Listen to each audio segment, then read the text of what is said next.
You ask Tiger to solve. This deals with linear equations with one unknown. The final result is k equals -3.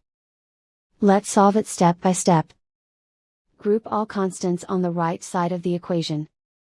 Add 21 to both sides. Simplify the arithmetic.